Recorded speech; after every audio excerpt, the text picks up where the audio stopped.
Hello everybody, and welcome to this event in the Richmond Literature Festival. My name's Judith Hawley. I'm going to be your chair for tonight, and it's a great pleasure to have you here. I can't see you at the moment because you're all silent and muted, but I know that you're out there, which is very nice for me to know. Tonight we're part of Richmond Literature Festival, and we're going to be talking to you about Twickenhamshire and the Thames, Richmond Borough's luminary heritage landscape. I'm delighted to chair this event, and I really want to thank all the organisers of the Richmond Literary Festival who've been so welcoming and accommodating.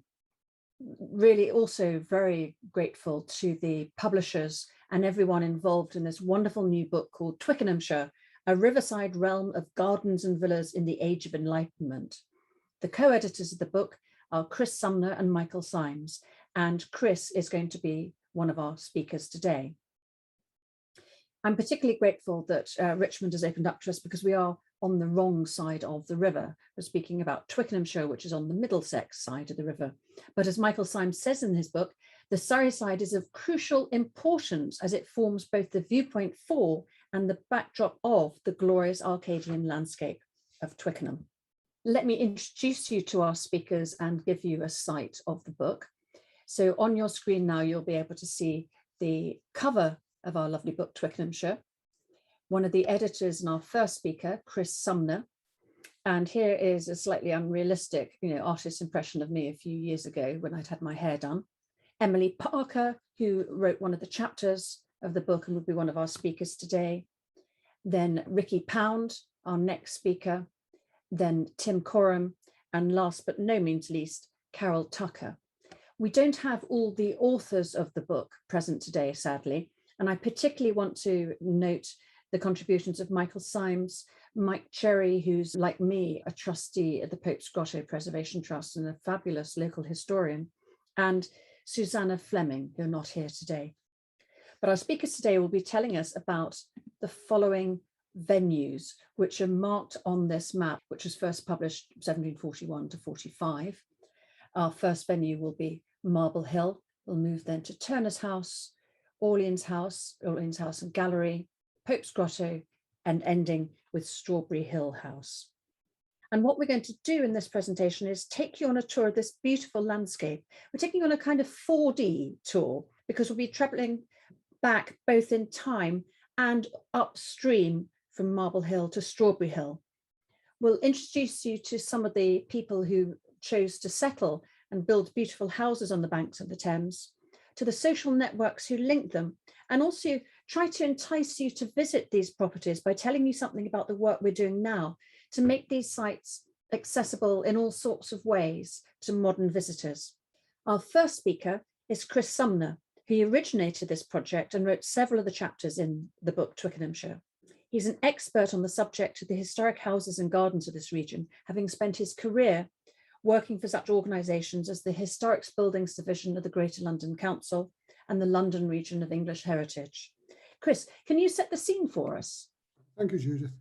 Twickenhamshire was Horace Walpole's term for the prosperous community of courtiers, politicians, writers, actors, painters, and men and women of fashion in the happy position of being able to create for themselves houses and gardens on the Middlesex bank of the Thames between Hampton and Isleworth. In writing about the estates and their 18th and early 19th century owners, we've tried to underline the importance of what we might now call networking, and also the significance of many of the characters in the development of garden design. As has been written, the panoramic view from Richmond Hill sweeps over a stretch of the Thames that unites virtually the whole history of English landscape and garden design. It is the cradle of the English landscape movement. The view upstream from Richmond Hill, and here's a modern photograph of it, has always attracted admirers, and thanks to poets, painters, vested interests, public protests, an Act of Parliament, planning policies, and the Thames landscape strategy, it is a panorama that has remained fundamentally unaltered, although there are now more trees and fewer horsemen than when Augustine Haeckel recorded the view around 1750. However, computer modelling suggests that global warming will lead to more frequent and damaging flooding, so this is a view that may change over the next few years. The River Thames was the physical link between the properties and the very reason for their location. Medieval monarchs established a chain of royal palaces along the river. There's a codestone statue of Father Thames in Terrace Gardens at Richmond. Medieval monarchs established a chain of royal palaces along the river from Greenwich to Windsor, and the river was their highway, providing an arena for pageantry as well as a means of transport. The royal court was the chief source of patronage, and as the Stuarts and later the House of Hanover adopted Hampton Court and Kew as favourite residences, so fashionable society established itself in the locality in an appealing and congenial environment within easy distance by boat or coach or on horseback from central London. For many people now, even relative locals, Twickenham may mean little more than the rugby ground, an Edwardian and interwar suburbia without much of a focus. I and my co-writer felt that that was a shame, and that there should be an interesting story to tell about the other older riverside Twickenham and its characters and properties. We tell the story in lesser or greater detail of some 25 estates on and near the Thames, and this map shows 25 of them plotted on the Roke map of 1745. The map, which is a fascinating document, covers the whole of London and 10 miles round, and is a generally pretty reliable record of what was there in the 1740s.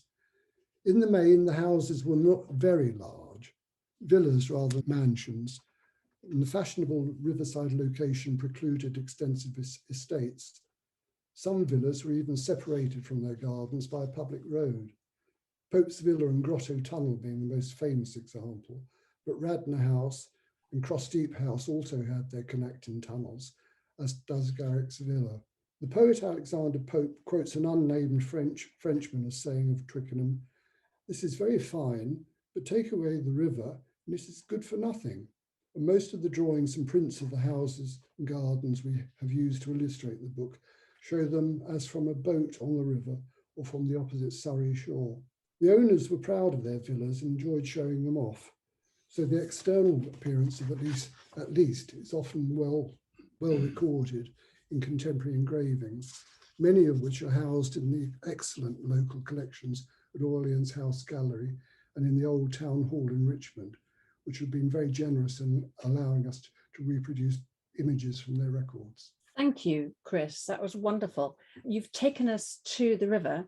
Now we'll take you on a virtual tour up the river from Marble Hill House. So I'm going to ask you to picture yourself in a boat on a river with tangerine trees and marmalade skies. And first we're going to alight at Marble Hill, and Emily Parker will tell us about its extraordinary owner and about what we'll be able to see when you visit the gloriously revived Marble Hill House next year. Emily is an expert on the history and social history of gardens, and she's invested her time and energy and expert knowledge in a number of English heritage properties.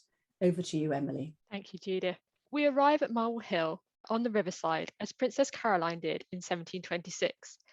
At that time, Lady Bristol described how the princess with all her children went by water last Thursday and landed to go and see Mrs. Howard's house at Marble Hill.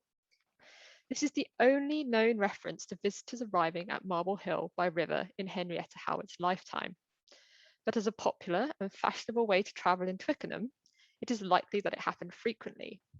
But the big question is, what would they have seen when they arrived? So Henrietta Howard, later the Countess of Suffolk, was part of Georgian court society, mistress of the Prince of Wales, later George II, and a member of an elite circle of influential cultural, intellectual and political friends. She created Marble Hill House in the 1720s as a retreat from court life and as a place to entertain these friends. When creating her home at Marble Hill, Henrietta was surrounded by a large circle of influential and often opinionated figures, especially when it came to garden design. All her friends probably had varying degrees of involvement in advising Henrietta on her garden. Alexander Pope, however, seems to have been one of the most influential, and we'll hear a bit more about Alexander Pope a little bit later on our tour, with many references to his involvement in the design in accounts, correspondence, and poems. In 1724, Henrietta Howard, Pope, and Charles Bridgeman, who would later become royal gardener to George II, met on site to discuss the design and layout of the garden. Both Pope and Bridgman were at the forefront of changing fashion. This plan of the garden survives from the late 1740s, and this is just an extract of a much wider plan. This house sits in the middle at the top, and hopefully you can just about make that out, and it stretches down to the river at the bottom. The plan labels many of the garden features, including a greenhouse, ice house and ice house seat, flower garden, 9-pin alley, and grotto. It also shows the layout of the garden, revealing that it was based on ideas from classical literature and the gardens of ancient Rome. And it shows a lot of detail on planting, where hedges were located, as well as distinguishing between groves, which are trees laid out in a regular formation, orchard, wilderness areas, and densely planted areas or thickets. And Judith's doing some lovely pointing at some of these lovely wilderness areas now. And you can see some of the groves leading down to the river as well. So it's a really interesting and would have been a very interesting landscape to see from the river as well. But sadly, through the absence of consistent maintenance and a lack of understanding of the garden's significance, the evidence of its design has gradually eroded. Now, thanks to funding from the National Lottery Heritage Fund, we are restoring the gardens to their 18th century design, using the 1740s plan alongside archaeological investigations. This summer, these archaeological investigations at the Grotto have provided exciting new evidence for the layout shown on the 1740s plan. This is a significant area that we are hoping to be able to restore back to its early 18th century design, and they're hoping that it will provide an area for tranquil reflection and contemplation in a busy public park today, as it would have done for Henrietta Howard in the 18th century. The revival of the landscape at Marble Hill will ensure it survives as a recognisable and important historic landscape for future generations to enjoy, that it continues to warrant its prominent position among the historic houses you're about to hear about, which are along the Thames. So we end as we began, looking down the recently restored groves, which you can see in this picture, and towards the river, just one small part of the landscape that is being brought back to life, and which includes avenues, woodland walks, an orchard, the grotto, and flower garden. This will all be ready to be explored by visitors in spring 2022. Upstream to Sandicombe Lodge in St Margaret's, the idyllic, picturesque property designed and lived in by the great artist J.M.W. Turner. Our speaker, Ricky Pound, has worked at numerous historic properties, revealing the symbolism in their design. As house director of Turner's House, Ricky has done much to restore and interpret the property and to reveal its significance in the life of one of Britain's leading painters. Over to you, Ricky. Thank you all for joining me. Before Joseph Mallard William Turner bought the land in 1807 on which his villa would eventually stand, Turner had previously lived in the Twickenham area. From when he was a young boy, Turner would regularly go and live with his uncle, Joseph Mallard William Marshall, in bustling Brentford. This was partly because of the fresh air that was present in West London, but also provided him with some respite from his family problems endured in his Covent Garden home, a result of his mother's serious mental illness. It was here that Turner would explore the local area and do what he did best, paint and draw. It was during this time that Turner would become a member of the Royal Academy Schools at the juvenile age of just 14. Now, in 1805, Turner, then a well-known and successful artist, rented nearby Sion Ferry Lodge, a country retreat on the edge of the Duke of Northumberland's estate at Isleworth. For nearly 2 years, Turner lived there with his mistress and several of her children. Turner used the idyllic location of the Thames to construct his own boat and sail the river, painting en plein air, that is literally out in the open, the Thameside scenes on recycled mahogany boards. And of course, in between, Turner loved to use his boat as a base to fly and course fish, sometimes with his great friend Sir John Soane. And what we can see here is an absolutely fantastic painting that Turner did when he was just 14 years old of Isleworth, and there you've got the church and the boat. Now, the Twickenham Riverside area had much appeal for Turner, concentrated as it was near the Arcadian Thames, which held many literary associations. Turner's great literary heroes had lived nearby, including the Georgian poets James Thomson and, of course, Alexander Pope, whose own famous villa and landscape garden across Deep was just over a mile away. It was from Pope's Garden that Turner would take the cuttings from the famous weeping willow trees and propagate them in his own garden at Sandycombe. Turner also used Pope's Garden as an inspiration for an elevated viewpoint constructed at the bottom of his garden. Turner was acutely aware that he was living in an area historically known for its artistic talent and for the men who had wished to settle in this matchless vale of Thames. Other individuals idolised by Turner who lived nearby included the first president of the Royal Academy, Sir Joshua Reynolds, whose own Wick House was designed by Sir William Chambers and could be seen on Richmond Hill, viewed by Turner from his own first floor window. And what we've got here is a fantastic reconstruction of the view that we feel that Turner would have seen when he looked out of that window, with the ponds to the left and Richmond Hill in the distance, with Wick House just on the right of that as well. So the land which Turner bought in 1807 was around 2 acres in size. It was wedge-shaped and ran towards Richmond Bridge. Turner decided to create a large pond into which he could empty the fish that he'd caught on his various fishing trips on the Thames and on the River Brent. Descriptions indicate that this pond was surrounded by weeping willow trees and it was covered by lilies. Now, Turner decided in around 1810 to build a central tower on the most elevated part of the land to command views of the local area. However, the house was not yet livable, and it was not until 1813 that Turner decided, with undoubtedly the help of his friend Sir John Soane, to design 2 wing buildings either side of the central tower, which would provide extra living accommodation for himself and his father. Now, records show that from 1813, rates were being paid on the property, and it was then that Turner's father, who Turner affectionately called Old Dad, came and lived at the house. Old Dad took care of absolutely everything at Sandycombe Lodge. There was no maid. He did the everyday domestic chores, the weekly shop at Brentford. He looked after the gardens, and even twice a week walked to London to actually open his son's studio. Amazingly fit. It is worth pointing out that when the house was originally constructed, it was surrounded by largely open fields, and Turner would have commanding views in all directions. The only significant house in the vicinity would have been Marble Hill House, where once Alexander Pope was a regular guest of its owner, Henrietta Howard. Indeed, so isolated was Sandycombe Lodge that for a year it was called Solace Lodge, meaning a place of retreat, a place of solitude where you could just get away from everything. But it had a double meaning because it could also be interpreted, of course, as a temple of the sun.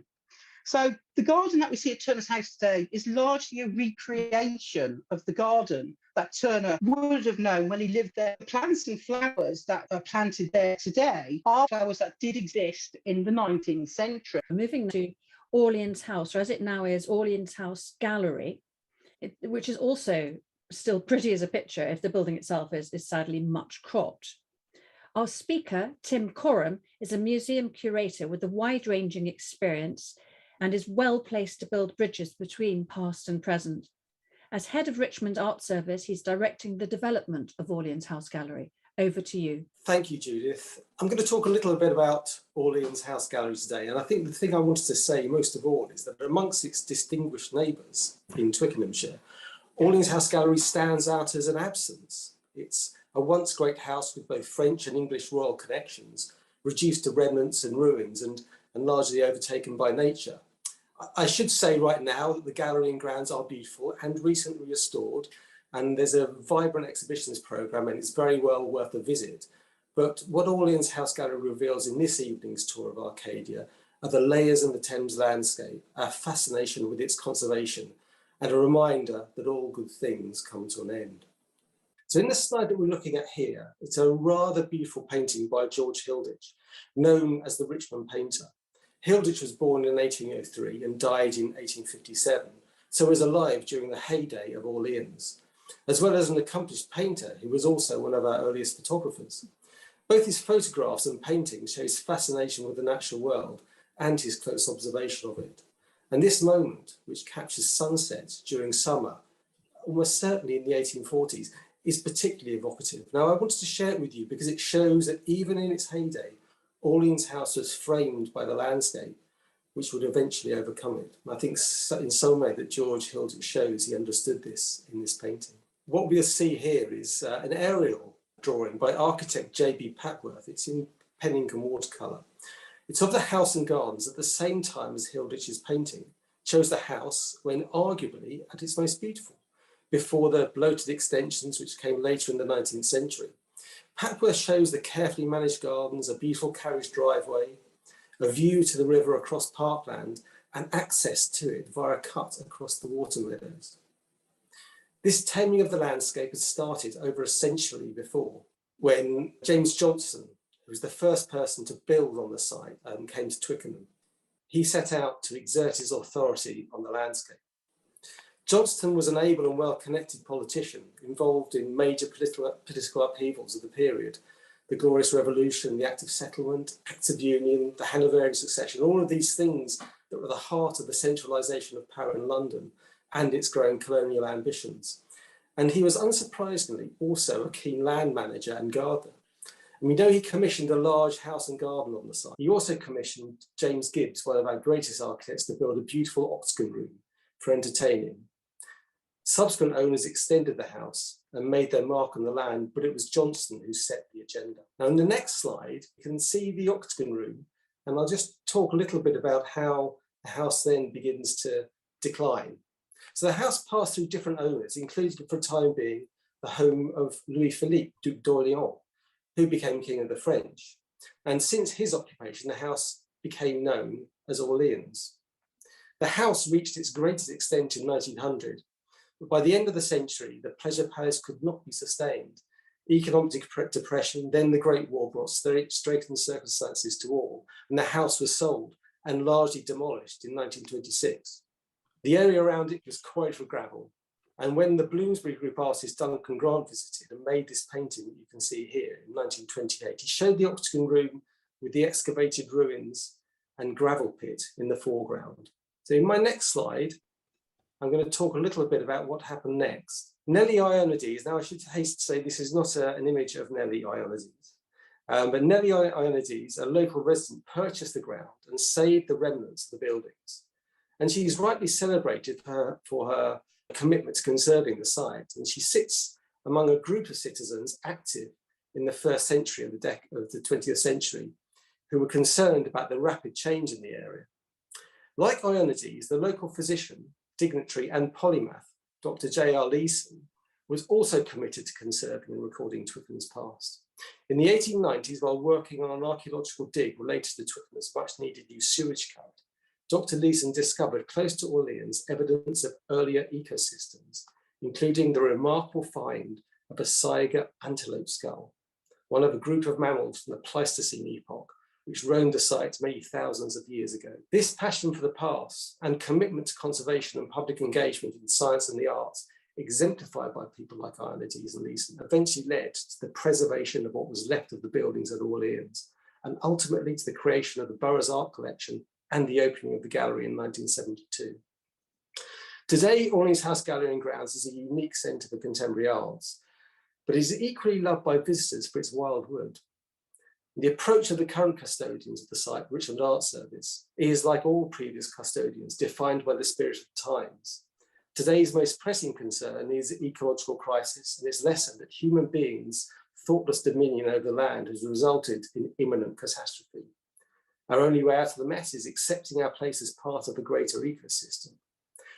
This ecocentric approach has influenced new work by contemporary artists linked with Orleans House Galleries.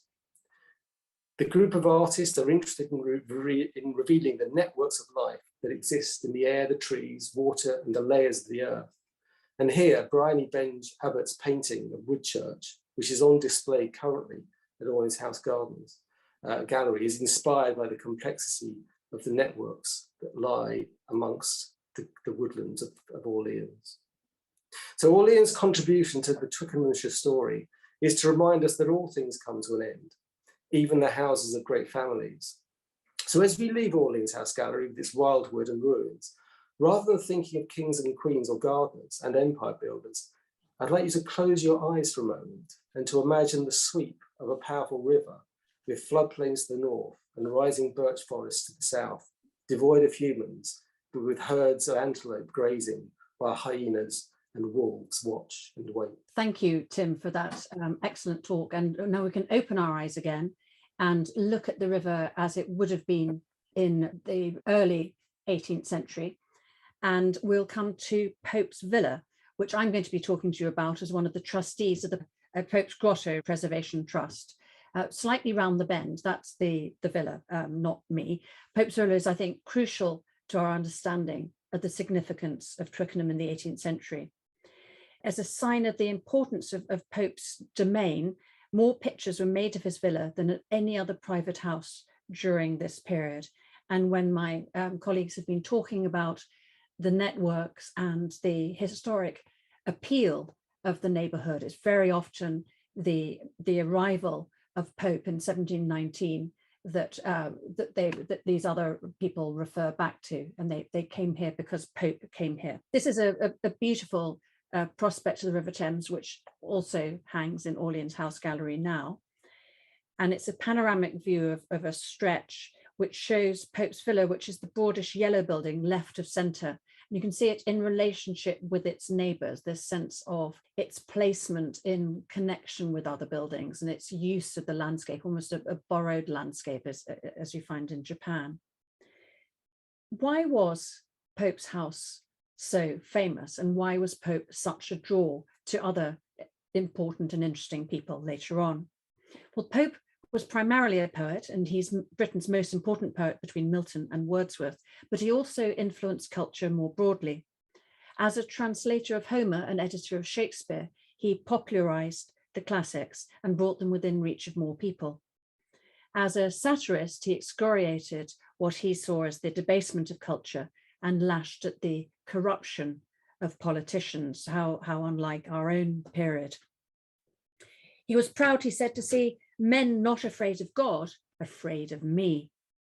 And as a garden designer, as we've already seen, he influenced other people who built in the area, and he brought an increase in naturalism to garden design, where there's a tension between the natural and the designed. And in a poem he wrote to his friend, the Earl of Burlington, he wrote a lot about this tension. And he describes false taste. And he tells his friend Burlington, and he applauds Burlington for achieving the right balance. To build, to plant, whatever you intend, to rear the column or the arch to bend, to swell the terrace or to sink the grot, in all, let nature never be forgot. Now, this print of Pope's Villa, made in around 1735, shows visitors arriving by boat to visit Pope.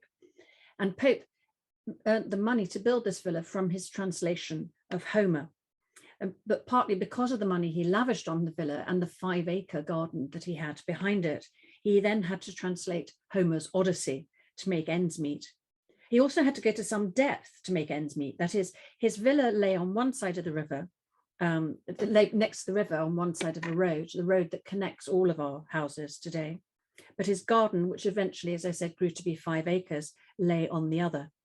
He constructed a tunnel under the road to connect the two, and in this tunnel he created a richly imaginative grotto. It's the most beautiful underpass in all of Britain. Samuel Johnson remarked, he extracted an ornament from an inconvenience, and vanity produced a grotto where necessity enforced a passage.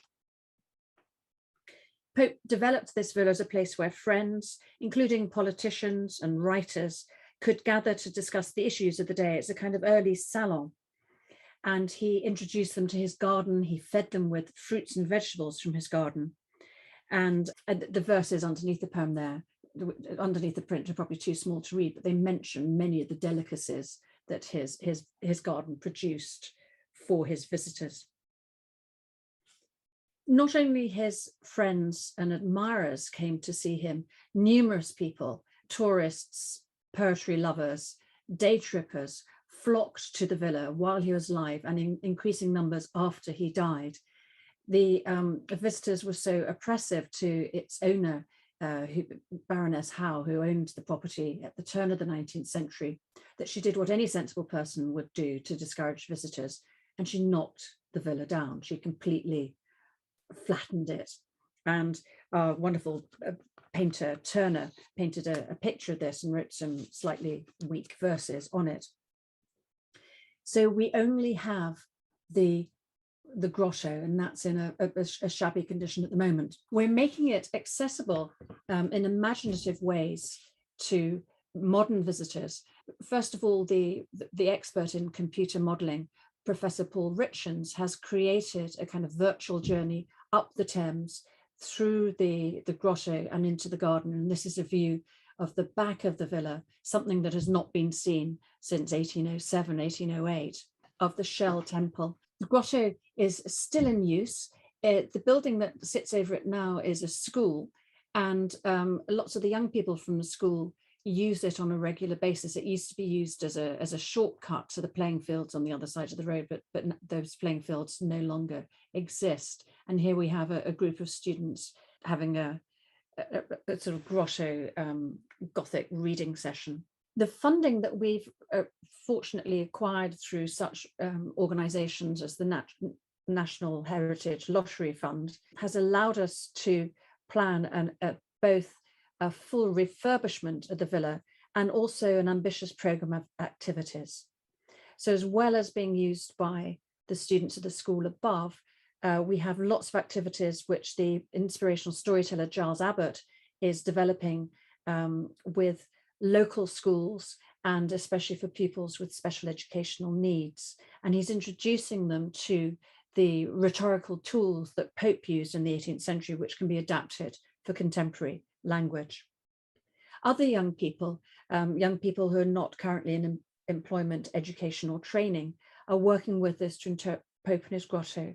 And we're greatly expanding our pool of volunteers to keep alive what Pope called a scene for contemplation. Now, let me take us to our final stop on our journey up the Thames. And we come now to Strawberry Hill House. The visionary writer, dilettante collector Horace Walpole was drawn to the area by Pope, and he claimed to see Pope's ghost skimming under the window by a most poetical moonlight. And our speaker, Carol Tucker, is one of the expert volunteers who keep history alive for our visitors. Travelling by river from Pope's Villa, we arrive at Strawberry Hill House, Horace Walpole's little Gothic castle. Now, it's not easy to pigeonhole Horace Walpole. He could be described as a collector, a writer, an antiquarian, and even an amateur interior designer, if such a role existed in the 18th century. After the death of his very powerful father, Sir Robert Walpole, he must have felt free to express himself. And he came to the Twickenham area looking for a summer villa. Twickenham and the river location attracted Horace Walpole for some of the reasons already suggested by the other speakers: the historic connections, the nearby royal palaces, Kew, Richmond, Hampton Court, and not to mention the homes of the other important figures who we meet in the book Twickenhamshire, and in particular Pope, whose ghost, as Judith has just said, he imagined as skimming beneath his windows. And he found an unpretentious, rather cramped formal lodging house, but with the all-important river views. Its basic simplicity gave him carte blanche to develop his ideas of both house and garden. And the relationship between the house, the garden, and the river view were very important to him, his thinking. And even before he began work on the house, he was building up his terrace with views down to the river and planting trees to give these views a framework. And with the addition of Gothic details such as the windows, the pinnacles, the crenellations, the house itself became a fictive creation of his view of English history and could be described as a personal portrait of the man himself and his passions. As he wrote, "It was built to please my own taste and to some degree realise my own visions." The garden, however, was never intended to be Gothic. He had strong views on gardens, which he outlined in his book on modern gardening, which has been described as the most brilliant and most influential essay ever written on English garden history. For nearly 40 years, he continued to extend his house, buy more land, and add to his eclectic collections of antiquities, ceramics, paintings, books, medals, and weird and wonderful objects, which luckily for us, he recorded in his description of his villa, in his prolific correspondence, and by commissioning watercolours of the main rooms in the house and of the garden. So this print is based on a watercolour by Paul Sandby and shows how Walpole wished his house and its river setting to be viewed. It suggests a Claudian landscape and can be seen as a romantic ideal rather than an attempt to record the actual view. And throughout his life, the river continued to give him solace. He wrote, "I feel myself like a swan that after living 6 weeks in a nasty pool upon a garden is got back into its own Thames. I do nothing but clean, plume and clean myself and enjoy the verdure and the silver waves." I think it's a quote that gives you something of the flavour of the fanciful way he wrote as well. So here we have the only known portrait actually of Walpole actually in his house. And it is a carefully curated image showing him in his library, surrounded by his books, accompanied by one of his beloved spaniels, and with the river view behind him. After Horace, Strawberry Hill had a checkered history, and now it can be seen brought back to life after the 2010 restoration. And as well as the house, we have tried to restore the main garden as Horace himself would have conceived it, with planted lime trees in a booth formation. We've brought back feathery robinias to surround the house and planted groves of sweet-smelling shrubs, particularly his much-loved lilacs, and we have created his serpentine walk. And although today the river views are now obscured, we offer our visitors special garden and landscape tours to try and compensate for this loss. We describe the views as Horace would have seen them, aided by copies of his watercolours. And we take our visitors down to Radnor Gardens to suggest something of the 18th century landscape. So we can see where Pope had his villa and his famous garden, which indeed Horace used to show off to his guests. And we look down towards Twickenham, and you can just about recognise the seaport in miniature that Horace himself described. So do come and visit us, and you'll find more information on our website. Thank you so much, Carol. If you want to find out more about the book and about our beautiful locations, including the ones we haven't been able to cover today, there are plenty of places where you can purchase this book, from the houses themselves, Strawberry Hill, Turner's House, Pope's Grotto, Orleans House Gallery, and Marble Hill when it opens in spring. It's available online, and also from the wonderful Open Book bookshop in Richmond. I do want to give a plug to that fabulous institution. Before I open up to questions and thank our speakers formally, I want to give another plug to our lecture series, the London Luminaries lecture series. We've just come to the end of our first series, but we're beginning again in January, and we'll be talking in more detail about some of the houses that you've heard about today, Orleans, Marble Hill, Strawberry, and so on, and also talking about Boston Manor. So do try to keep in touch with us if you can. If you have any questions for our speakers or any comments you'd like to make, any recollections of your visits to the neighbourhood perhaps, do please put them in the chat, and I'll pull them out of the chat and put them to the speakers. Thank you, all of you, for the insights you've given us into these different places. We've got one question from somebody who said he's a little bit confused about where the properties are, where they're located, and why are they all on the same side of the river. I wonder if we could sort of go back to Chris and think about why these properties, why are we concentrating on properties on the Twickenham side? And we've given you a geographical sequence of how they're related to each other, but can we think a bit more about when they were built and when the different people inhabited them? There are various reasons for that. One, I think, is that the land across the river from Twickenham was largely part of the Ham estate and therefore not available for development for what were essentially large suburban villas. It was the fact that the road that follows the river on the Twickenham side is high enough above water level to give you a kind of a dry house even in times of flood. And that was the fashionable side to live on at the time. Richmond was more urban. Further out was less accessible from central London. It was just a kind of perfect combination of circumstances, really. That's fascinating. So there's a mixture of kind of geographical and social features. Yeah. The land ownership and sort of who people bought from and their previous attempts to move in, their attempts to rent places is something that comes up in various talks. I'm conscious that Ricky, you talked about Turner renting various places before he came here. Yeah, absolutely. As I said in my talk, he was used to this area of London anyway. When he rented Sime Ferry Lodge, it was a very practical reason for him to do that. He wanted somewhere away from central London and from all the pressures of work there, but he wanted something very picturesque, somewhere he could just go out on his boat and have time, really. And that lasted about 2 years. He was obviously looking for somewhere else nearby. And that is when, as I said, he was renting in Hammersmith for a little bit longer till 1811. And it was during that period, he was obviously casting his eye, casting his net, and he come on this piece of land eventually where he would build Sandycombe, which, again, I alluded to, was surrounded by really open countryside.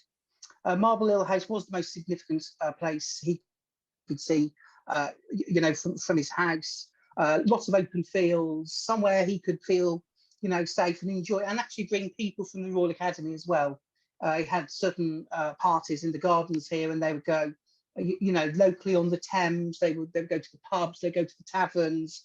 We know they'd get off, for instance, in Ham, and they'd have picnics, and it would always end up really back here with old Dad bringing out some beverages for them on the back lawn. So it really, for Turner, was a place he could escape to. But unfortunately, he couldn't come to Turner's house, Sandycombe Lodge, as often as he wanted to, particularly after Europe opened up, after really the defeat of Napoleon at the Battle of Waterloo. 2 years later, he was heading abroad virtually every year to see different countries, and so he was limited in the time he could spend at Sandycombe, but he certainly wanted somewhere in this area. And as I said, also somewhere he could be mentioned in the same sentences, as some of the luminaries that we talk about, Alexander Pope, for instance, Godfrey Kneller, and so he would be in that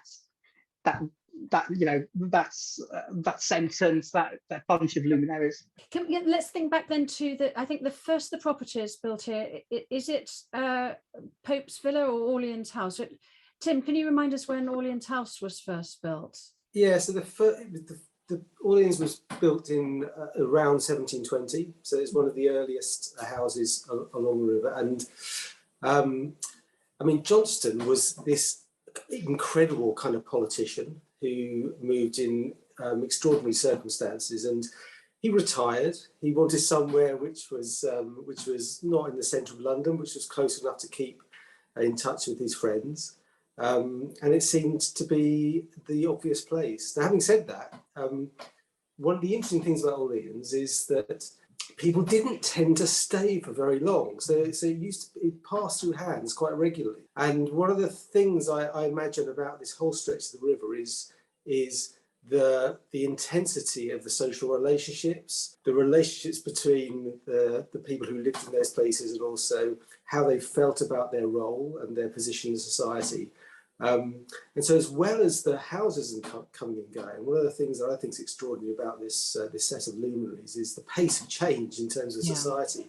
So from about 1720, Orleans had this incredible churn of people, and the house getting bigger and bigger, and then getting almost too big to manage, almost bloated. Which is one of the cases with lots of places which become resorts of wealthy people. I'm thinking of cottages, so-called cottages in America, which are actually just a series of mansions and so on. I'm going to ask similar sort of questions about Marble Hill and then Strawberry Hill, about when it was built, why the person built it there, and also want to think about how much of the year people spent in these places. So can I come to Emily? Can you tell us a bit about when and why Henrietta Howard came there? So Henrietta Howard started building her house and thinking about building her house in about 1723, and then it started being built in 1724. But it wasn't completed until 1729, although we know people visited before that. So there was obviously something there to see. And she didn't retire from court until the 1730s. So she wasn't really kind of living there until that sort of early 1730s.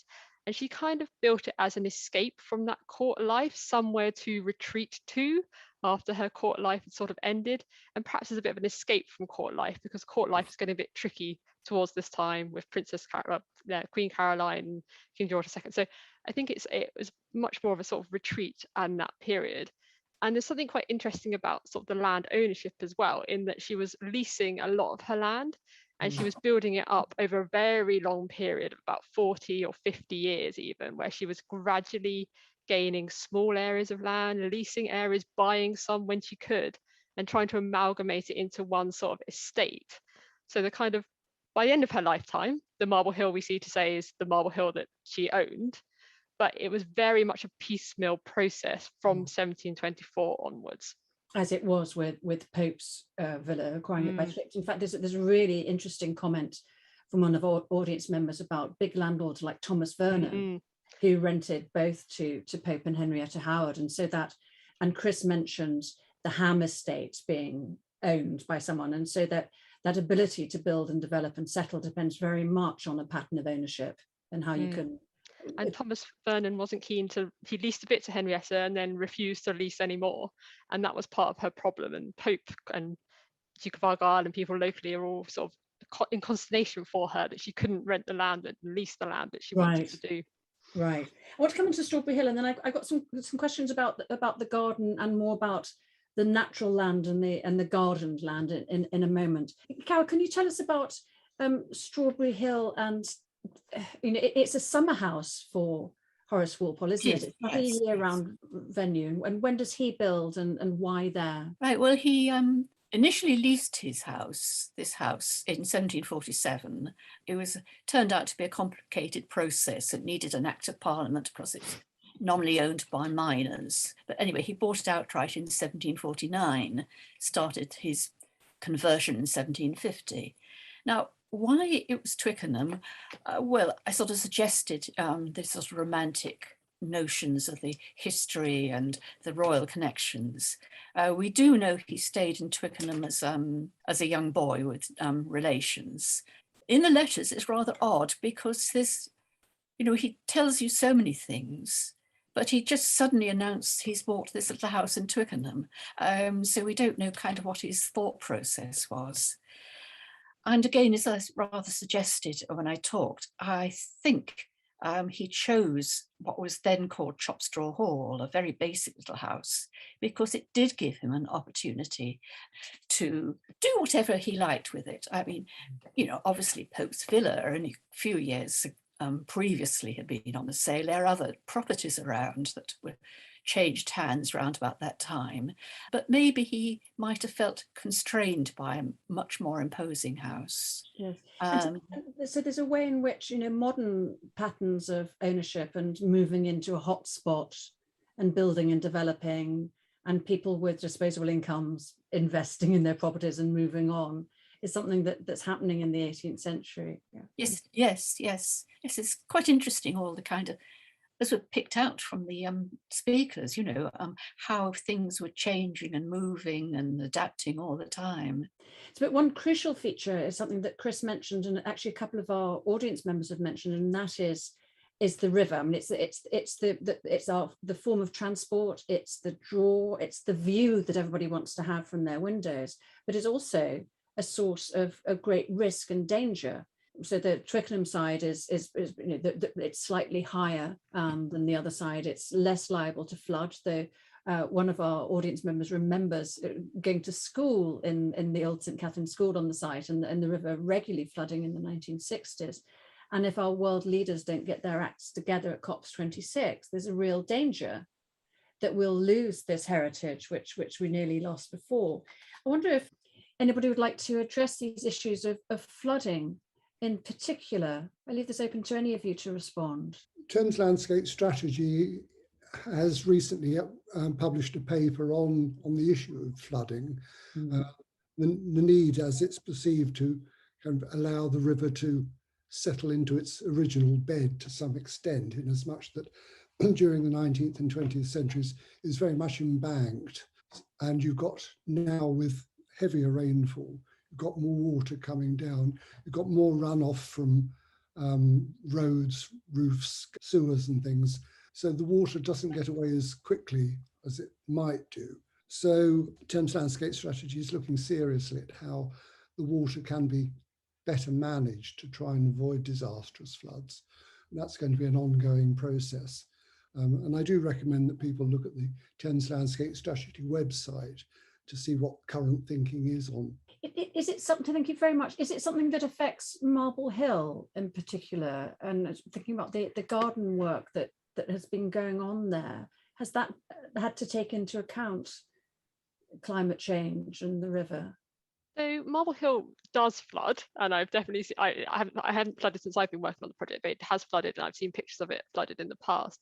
And I think one of the things that we put into consideration was what we were going to plant in those avenues, because they are very much in the kind of flood plain, area.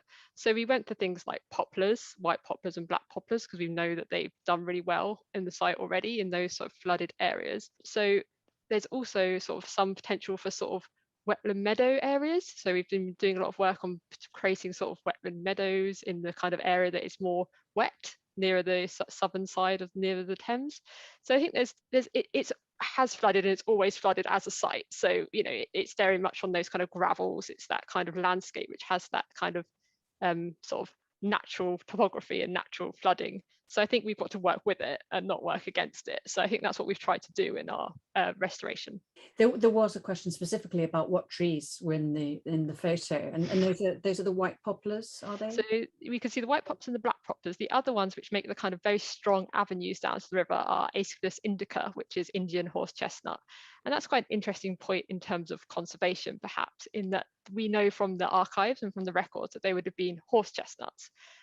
But due to sort of issues with these trees, they get things like diseases like horse chestnut bleeding canker. We decided it wasn't appropriate to replant them into a site that we know already has some of these issues. So we chose a plant which has a similar habit, a similar sort of overall feel, and has the same sort of flowers that could create that effect, but without planting something that we knew wasn't going to thrive on the site.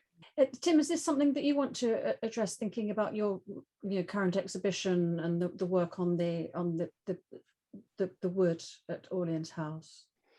Yeah, I think this is very much on everybody's mind at the moment in terms of how we manage our landscapes, also how we manage our organisations and buildings, and making sure that they are sustainable. But in particular, the work that we do at the moment with contemporary artists who are particularly interested in issues around climate change and climate justice. A lot of the great art that's being produced now is addressing these very specific issues. And it's not just about works of art, it's also about how the artist can be involved in engaging with people and encouraging them to think afresh about their relationship with the natural world. So one of the things that we're developing at Orleans is what we call an ecocentric approach to the development of the landscape, which is thinking about developing it not just from the point of view of the human beings that clearly have a kind of in the past have had dominion over it, but now just thinking about how it should be managed in terms of a long-term sustainable space for all of the organisms that live and share that space. So it's absolutely 100% influenced by current thinking around sustainable development, but I think also picking up very much on the way that artists are responding to that. And some of the most exciting work that's being created at the moment is tackling these issues. I mean, Briley's work is beautiful, but other work that other artists that we've been working with recently are also doing it in a much more hard-edged and combative frame of reference. So very interesting work at the moment, and part of our role is to reflect that work that's going on, so that we're very much a window into the work that artists are currently doing around these complex issues. We should draw to a close fairly soon, I think, but I also want to draw in Ricky and Carol to talk about their gardens some more, because in a way, the people who created the houses created the gardens. The gardens are works of art. So can I ask Ricky and then Carol to talk about that sort of full artistic dimension of the garden and what it meant to the creators of the house. Turner had about 2 acres, which ran towards Richmond Bridge. We are basing our research, as I say, on the plants that were around at the time. We know that, for instance, a lot of the time old Dad who considered himself a farmer, had a small part of the garden just to grow the vegetables, to be self-sufficient.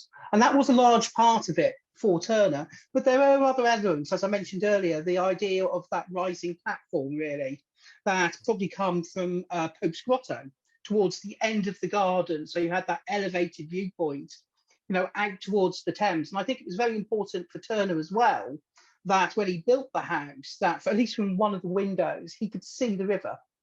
But we know that he could, because we've done research. So that was important as well. I think that very much that connection with Turner and the river was very much what Turner was about. And in all the big mythological paintings where you see rivers, it's all based on the Thames. The Thames is the ultimate picturesque river for Turner. No matter what country it is, wherever it is the Thames. It's a river he was brought up on. It was a river he painted constantly. He sketched, he sailed, he fished. It was all very interactive, very organic for him and his father as well. So I think the gardens are really important. And what we've tried to do at the moment is give an essence of that in miniature. Of course, we've got very little of that garden, but for instance, come the spring when it does bloom, and it's taken 4 years to really get the garden to where it is today. It's absolutely beautiful, the colours, and also the wildlife as well. The bees, for instance, buzzing around, and it's such a tranquil area. It's very quiet. You look back, it's very picturesque villa, quite rustic, and you just kind of imagine what it would have been like in Turner's time, and why he absolutely loved it there, and why old Dad eventually in 1826 didn't want to go. He's really getting on by this time. His health's not good, and Turner says, "Look, we have to go, Dad. We have to go for your own health. It's been good while it's lasted, but I'm upset as well." But what a lot of people don't know, Turner also had other pieces of land which he kept deliberately. A little piece in what is now St Margaret's, the meadow, where he had old crop here, which eventually he sold to the railway company. He got a very nice profit on that as well. But also land off Twickenham Green to build this almshouse that he had grand plans for once he died. So very important area, and the river is really at the heart of his vision. Thank you. Carol, can you tell us a bit more about Horace Walpole's vision for his garden? Yes. I mean, what we have recreated, he started off with 5 acres, and he kept on buying and buying and buying land, and he ended up with something like 36 acres all around. But basically, his core garden is what we have recreated in front of the house, except, of course, we do not have that drop down to the river that's now covered by suburban housing. But the key thing was this river view. This kind of was the focus. And also, he was very keen on the relationship between his house and the garden. So views from the windows were very much designed to look out at his plantings. And if you walk into the grounds, then carefully designed views back to the house, breaks in trees and so forth. He was very much aware of what William Kent was doing, and he was a great admirer of Rousham, and he was a great admirer of Pope's Garden as well. So you get this idea of, I think it was you who mentioned the borrowed landscape. So fairly small grounds in front of the house, but of course you had that view rolling down towards the Thames and looking out at the other side. He was also interested in a curious mixture of this kind of formal and informal. He had his little groves of lilacs and other things, and smell, he said, was more important than the looks of the flowers. He talked about lilac tide, and he always liked to be down at Strawberry Hill for the lilacs. And he talked about grief as well. But what I hadn't mentioned in the talk, because we have limited time, he did have a little cottage across the road.